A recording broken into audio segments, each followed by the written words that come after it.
Welcome to this episode of Emerge 5, a series here at EM360 where we talk about the 5 latest trends in enterprise technology. For today's episode, I thought it wise to talk about the top 5 trends empowering charities and NGOs, particularly as we are reaching the end of Women's History Month. Kicking us off at number 5, we're going to see cybersecurity training. So as you might know, no industry is completely safe from cyber attacks, and tragically, even charities fall victim to unwanted adversaries. In fact, in 2019, over a quarter of UK charities were affected by harmful adversaries.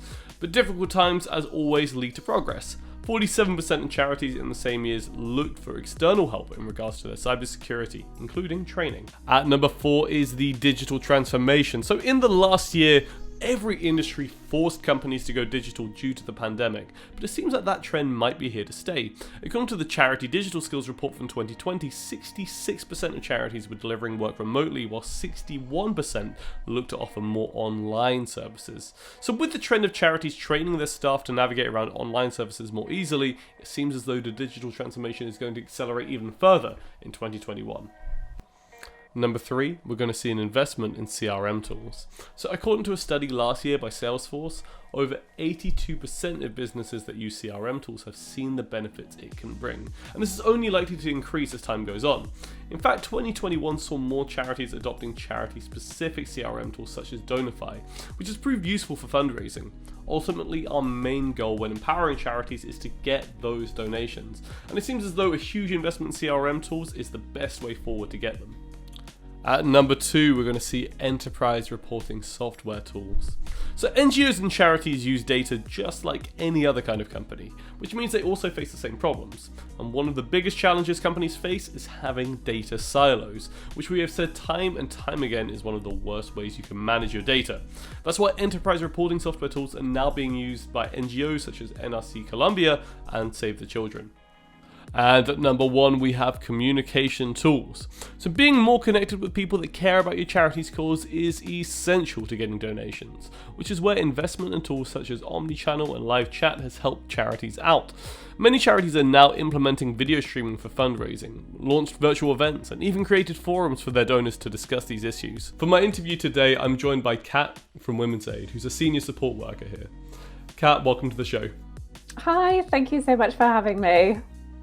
Lovely. Could you tell us a little bit about Women's Aid and the kind of ethos behind Women's Aid, please?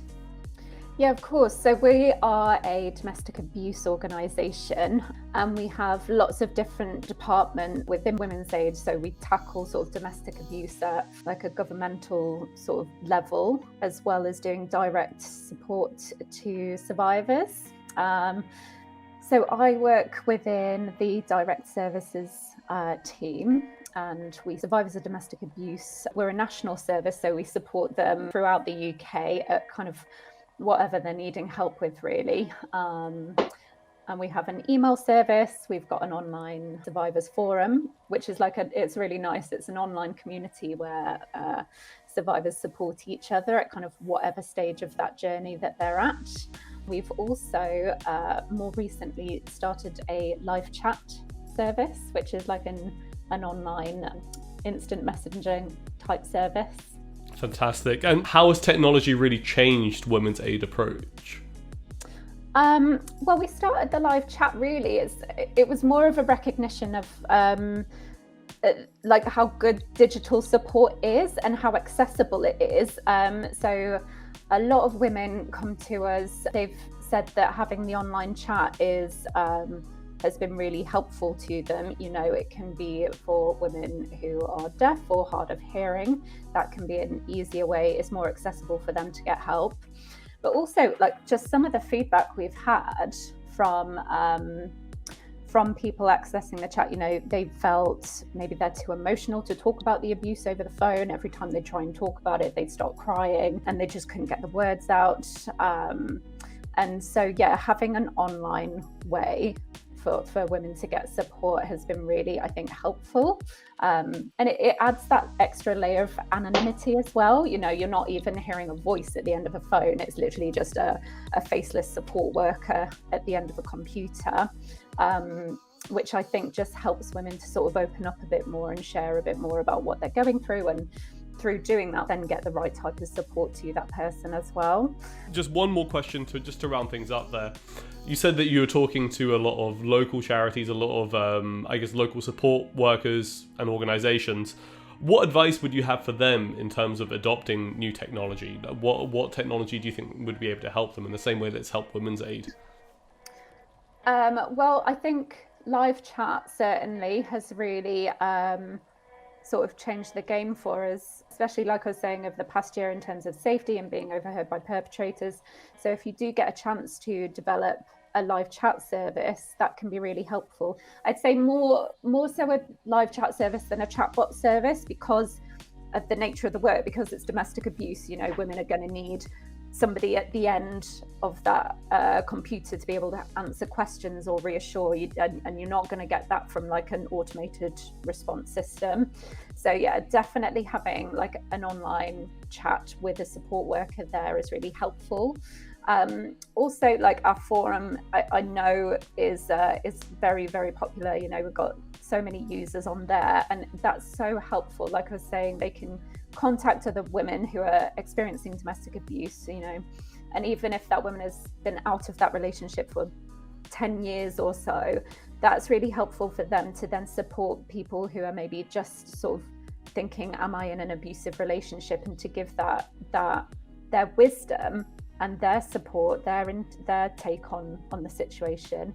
So yeah, the forum's great as well. So I definitely encourage anyone, any sort of local services as well, you know, either signpost to ours or think about developing your own. It's been really helpful for a lot of women.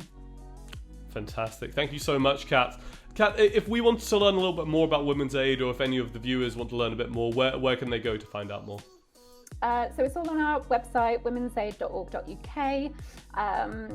We've got all of our support services on there as well, in case anybody needs to reach out and get support. We've got the access to our live chat is on our website. We've also got a domestic abuse directory where you can search for your local domestic abuse service as well. And we've got our email address on there as well. If anybody would prefer to email us, that's absolutely fine. If you're not needing support and you want to reach out and ask us any questions, we've got our info@womensaid.org.uk as well. Just reach out via that email address. Lovely. Thank you so much, Kat.